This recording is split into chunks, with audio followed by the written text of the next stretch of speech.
Hey guys, how's it going? I'm Emosebo. Thanks for watching the video. This is my first movie review in my channel.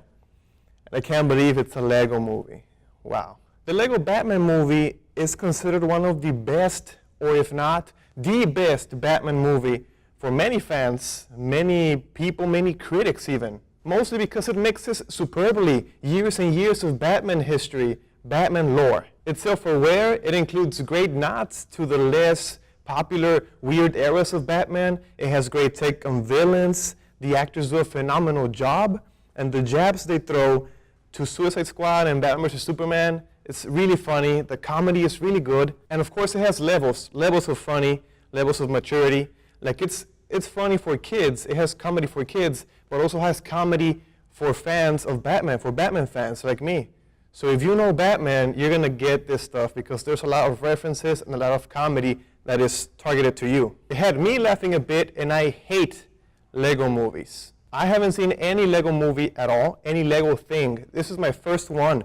Since it was Batman, I decided to give it a go, and boy, am I glad I did. All in all, the Lego Batman movie includes some of the best Batman lore, the best stories, and I am super thrilled that I get to review this for you. So the Lego Batman movie included some of the eras, like shout-outs to those eras of Batman.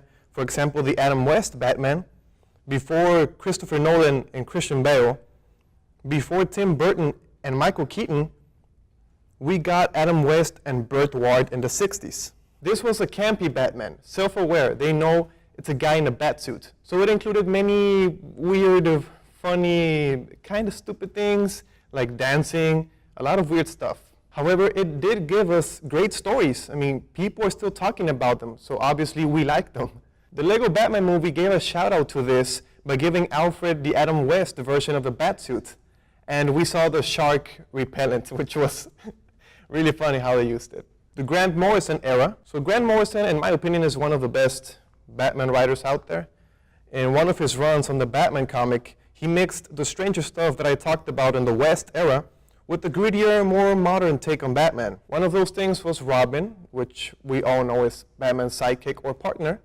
He kept the upbeat, colorful Robin, like Michael Cera's Robin in the Lego Batman. That type of personality, he mixed it with Batman's dark and grittier one.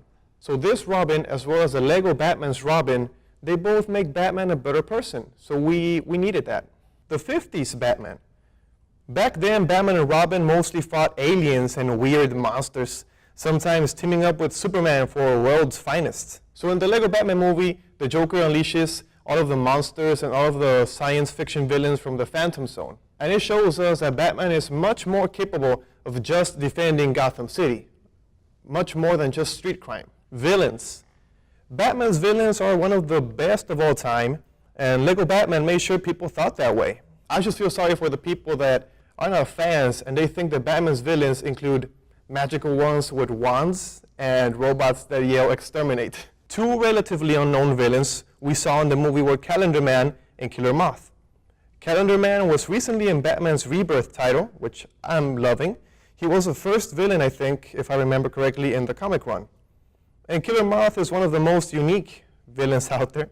He basically copied Batman in everything. He has his utility belt, the Mothmobile, the Moth signal, etc. Check him out in Batman's Testimony of Luthor and Batgirl's Year One. The movie also included two really cool things with Joker and Bane. With Joker, they made him a weird romantic relationship with Batman. Like he wanted Batman to respect him, and he cried, and he told him he hates him in a loving way, which it was weird, but it was really funny. And Bane, they gave him his luchador steroid costume, but the funny thing is that he was talking in a parody of Tom Hardy's Bane, making fun of how he talked. The actors. I love that the villains were mostly voiced by fantastic comedians. That helped give a side to the villains like Joker that we are just not used to seeing. Zach Galifianakis' Joker was really good. He made Batman and Joker's relationship really work there. Michael Cera as Robin was just as important to this movie as Batman. I think that without this ray of sunshine in Batman's life, Batman wouldn't have been as funny. It would be just really sad and dark. Like this exchange. Hi, I'm Richard Grayson, but most of the kids in school call me Dick. And Batman says, well, kids can be cruel. We need Robin to act as Batman's opposite personality, So we have a good yin-yang relationship, good feedback going on. One is bright and one is dark. He had great lines like, "Yay, I'm being parented," and "It's raining dads." His theme music was really funny. And I love that he used both Dick Grayson's Robin and Nightwing costume, which was really cool. But I will never forgive that he Rick-rolled me. Will Arnett's Batman.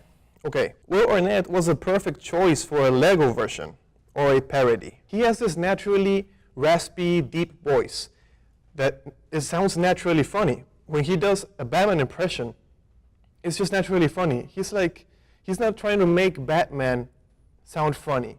That's the way his voice is. So I think it's perfect for a parody because I can't take his voice seriously. I'm Batman. So it's really funny.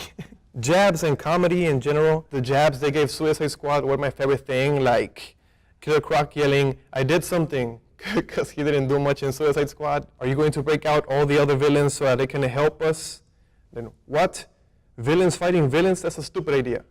So it was really funny. It included many references like that. The jab to Batman vs. Superman was funny.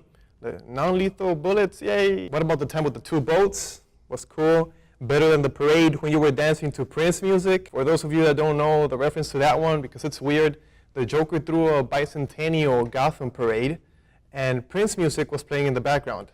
Check out, I'm going to put a link in the description.